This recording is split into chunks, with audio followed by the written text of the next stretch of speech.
Hey everybody, I just thought I would throw out another video, sort of not related to anything I'm doing in the garage today, although we see some things in the marketplace that is uh, going to harm the auto business, assuming, of course, that you think that the automakers are really engaged in the automobile business anymore, which is which is not really. I mean, they probably aren't, but there's a couple of news stories that I wanted to address, and then I also wanted to talk about one other thing from one of my prior videos. But yesterday I uploaded a video about the interior restored. Those videos are going to be coming to an end soon, and then we'll move on to other things as I continue on the restoration of my truck. A couple of mistakes that I'm going to I'm honest about what I do here. So, I'm sort of learning as I go along. Uh, and mistakes I make are honest and I show them. So, I've got one mistake that I had to repair, or at least temporarily repair. And we're going to handle that as well. But there's a couple of things going on in the news today. If you didn't know it, for those who are still buying new cars, and I'm not one of them. I will not buy a new car. I don't think ever again, for a whole host of reasons. One of them, of course, being the fact that they are. I think that they are weaker in the sense of that they can limit your freedom. For example, let's pretend that there was an EMP attack on the country. You wouldn't have the ability to start your car because of the electronics in it. And there's a few other things as well. Of course, they're always tracked. They can be shut off remotely. We do not have the control over our modern vehicles that we did in the past. So in that sense, I think that they limit liberty, freedom, and whatever else you might want to throw in there. But there's two stories that you can see here. Economic Ninja I've got up. I'm not going to start with him. I'm going to definitely going to play a clip though from him, which is very interesting. And then, but I am going to start out with the UAW. So as you see here on the screen, the UAW has decided to call a strike on one of the most profitable plants in Texas. Because they claim that record profits are going up in the air. Now, if you don't need to really know a lot about economics, but you do need to have some sort of memory about what's happening and not just focus on the current thing. And in the past, you have to, if you remember, COVID, we shut down the economy, we had supply chain problems. And now, of course, we have the inflation that is rampant at the moment. The economy is sort of tanking. We're going to have problems with banks, and that's going to lead into the second story a little bit. But if you're a company and you face this over the last couple years or so, then you have inflation, you have supply chain problems. And now, as we're going to see in the second story, you're going to have buying problems of cars. Then the margins between profits are thinner. So this story is disingenuous in a way because it speaks about how the UAW is saying, "Oh, look at this! They have record profits over expectations," and that's the word right there, expectations. So what did GM in particular here do? They lowered expectations really low, knowing that the problems I mentioned earlier just a few seconds ago are prevalent in the economy, and what they're going to do is, beating that low expectation is not a huge surplus. And if you add into the fact that we have inflation, then the profit margins are being squeezed. It's not like this. The UAW wants you to believe it's like this, but it's really like this. The operating costs of the car companies right now are through the roof. And if you just look at I think they link to it. Let's see where it is here. Here's how the company performed in the third quarter.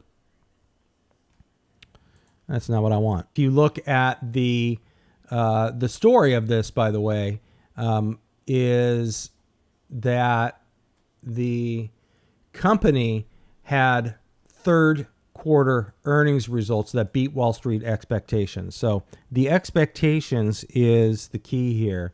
The expectations were low. And if you're beating low expectations, what are you really getting? So if you look at the earning results, and if you read this, they beat the expectations as it battles labor strikes and whatnot. And then it says the cost to the automakers roughly $800 million. This is on the strike, including $200 million in third quarter. That CFO Paul Jacobson told reporters during a briefing. Most of the stories you see that are coming out are pro UAW because, and they're framing the issue in a way that is advantageous to the UAW. Part of the reason for this is because there's an election coming up, and usually the leadership of the unions are in Democrats, and Democrats own this economy. That's the political angle of this. But if you look deep into the story, what they're talking about is that the earnings for the year adjusted aren't all that great. Now, the UAW is saying, hey, man, they're making a ton of money. We want a share of that pie. But the problem is going to be this.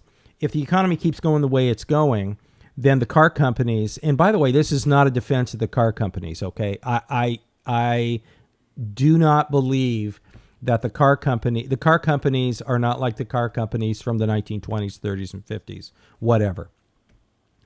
The government severely regulates them, and the Fed, which controls the money supply, is responsible for the inflation.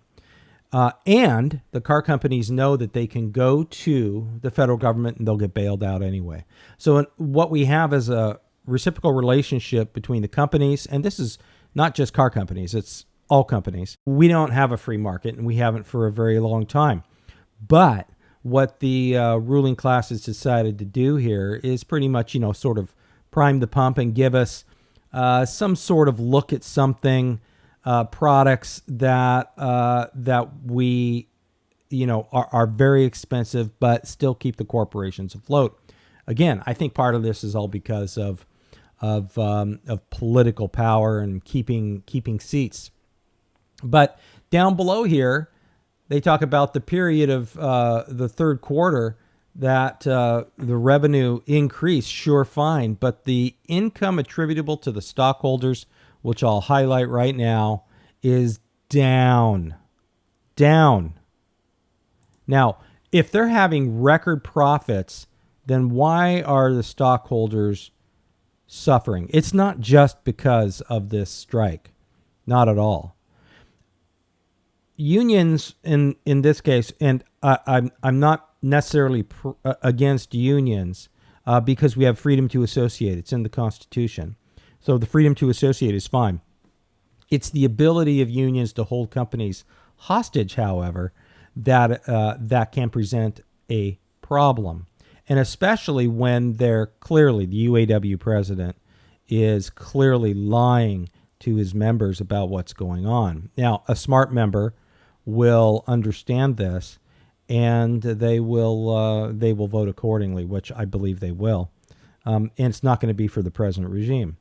But, look, you can't sell an SUV for $100,000, and that's where they're going up to, $100,000, and make a profit and sell cars. If you're looking down here I was looking at the EVs. I went to a Honda dealership. I may have mentioned this in the video in the past, and they were selling their EVs all on the front lot. That's the first thing they want to sell is EVs because they get a subsidy off of it. They were over $60,000 for just a basic car. Basic battery-powered car that will take you 2 hours someplace, and then you got to sit for 2 hours and charge it up. So these cars aren't selling. Cars aren't selling overall, and certainly not the EVs. And GM is scaling back its operation on the EV. I believe Harley Davidson also canceled its electric or moved it off, or it's definitely not on the major sell horizon for Harley Davidson. There, I think it was called the Livewire. So these things have been happening for quite a while. The people just aren't buying it. Now, I want to at least give you a sense of the Economic Ninja, who's very good. I encourage you to follow him. He's got some really, I mean, he's, of all people, I think he tracks this stuff in a broad brush: real estate, financials, metals, funds, all sorts of stuff. But he frequently talks about what's going on in the car business. And what the unions are failing to tell their employees, like, you know what, this is a lot bigger than just us going after more money. Because eventually we can go for more money, but if they can't sell the cars, and think about this, General Motors, Tesla's your proof right there. Even with the government backing, and the government's going to give all these people tax credits, they have had to lower their prices, I think, 6 times in the last 13 months. And they've had to extend their credit financing, their actual in-house financing, from 5-year term to 7-year. They can't sell cars. I hope the unions wake the crap up, because yeah, you may get your extra $5 an hour, but if that company 6 months from now can't sell any more cars, you're done, and you're failing your union members. Yeah, that's about right. That is about right. I remember a long time ago, people don't realize this because generations move on, and what happens is people sort of forget what happens in the past. Carrier Corporation, Syracuse, New York. People forget that there used to be a lot of manufacturing up in the Northeast, but they forget why these corporations really went to the South in the 70s and 80s. The UAW, or not the UAW, the unions for like that were in the HVAC industry and Carrier Corporation wouldn't budge. It's just like today. They decided that we're going to hold the line and go on strike, and we're basically going to shut your business down. Well, Carrier Corporation said, well, if you guys aren't going to deal with us, we're moving. And they left Syracuse. Now, when they did that, well, you know what? Go to Syracuse. Tell me what happened. Thanks, unions. So when you're dealing in bad faith, so to speak, and you're misrepresenting your members, which is definitely going on here, then what you end up doing is creating more unemployment. And so the UAW here is pricing their members out of employment. There's no doubt about it. Now, you might say, oh, well, you know, what will GM do? And, you know, I'll tell you what GM could do: close the plant. And guess what? All those people are fired. So if it becomes unprofitable for the company to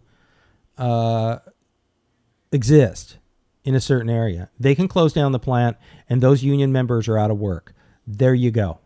Now, before, what they could have done is they could have just hired scabs, they called them.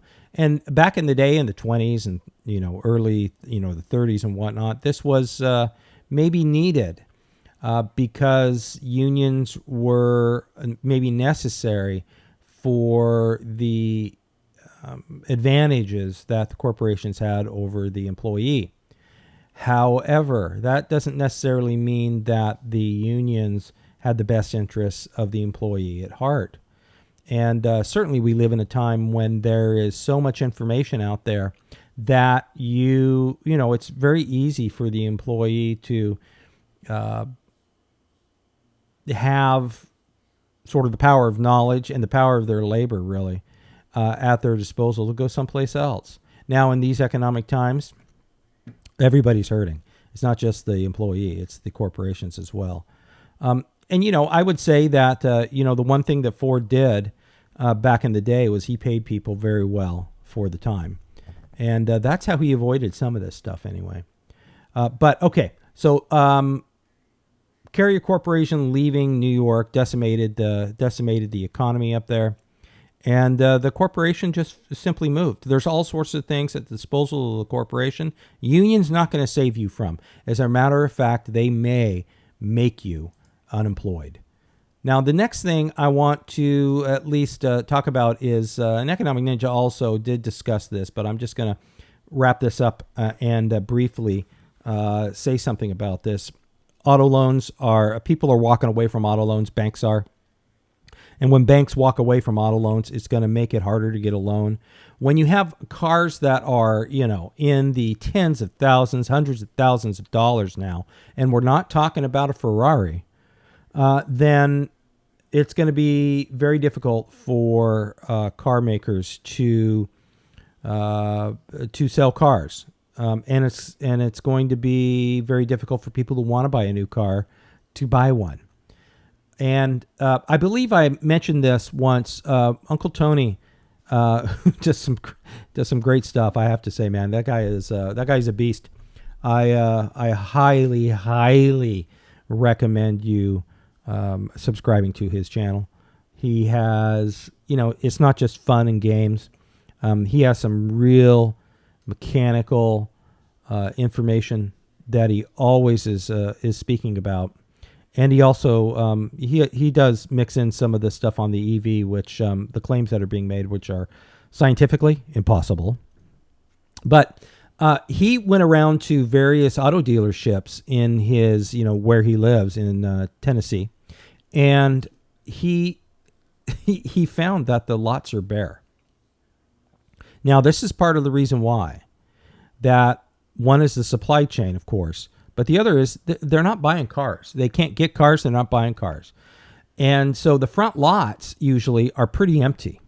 And I went around in my state and did the same thing. And you see pretty much the same thing. We have big trouble coming. Big trouble coming. And New York Post here, which posted that car payment defaults are hitting a 29-year high. Can you believe that some people, I think I wrote it down here, are paying for an auto loan upwards of 20%, 14 to 20%. Now, if you have good credit, then you're going to get lower. But most people are in the upwards. This person here in Denver has a 580 credit score. Not the best score, but certainly nothing to, it's not in the tank. And she's paying 14% on a 2019 Honda Ridgeline and paying over $700 a month. Wow. Bad things are coming, folks. And this is part of the reason why I like the older stuff. I mean, why not just go rescue an older car, truck, whatever, and slowly put money into it. You'll pay less than you will buying a new car in these interest rates. I'm telling you. And you'll learn a skill, which is what this channel is for people like me who might have some knowledge and want to hone the craft, so to speak.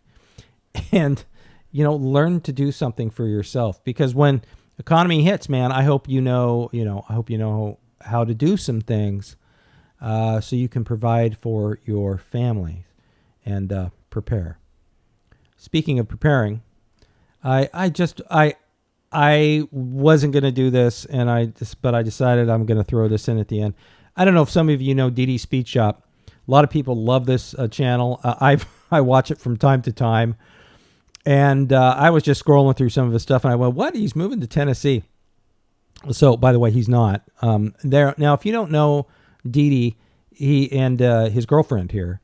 They live in Canada, and they did a live stream. I just want you to hear this part of this live stream.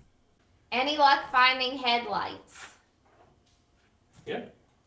There's some coming out of the snow as we speak. Yeah, they're slowly revealing themselves. You two need to visit RM Brooks in Rugby, Tennessee. What car is going on Power Tour? Thinking the Nomad, but we'll see what happens. We're just testing out the shine, Can I hold up? Yeah, we don't want to promote shit product. Yeah. We don't.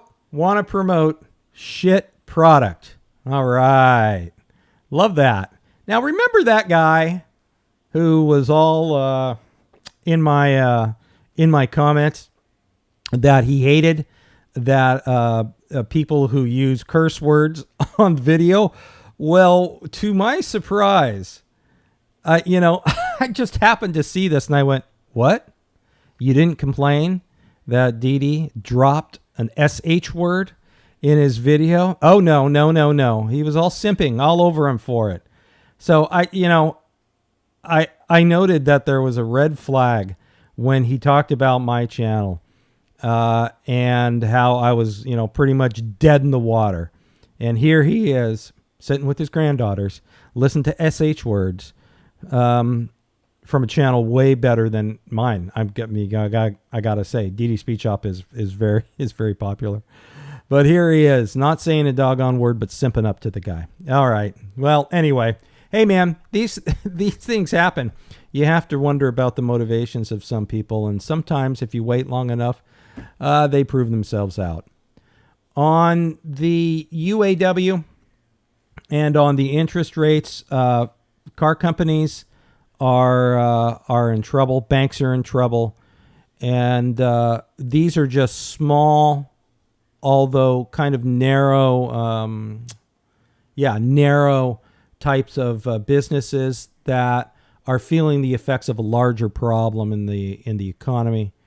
And this is not necessarily a bad thing for car enthusiasts or people who want to restore stuff. I think that it will lead to, in a way, people who do want to maybe get into the business and do things, forge. You don't have to be a mechanic. You could forge stuff. You could learn the electrical trades. You could basically we need to learn how to make fire again. All right, that's it for now. Hang loose.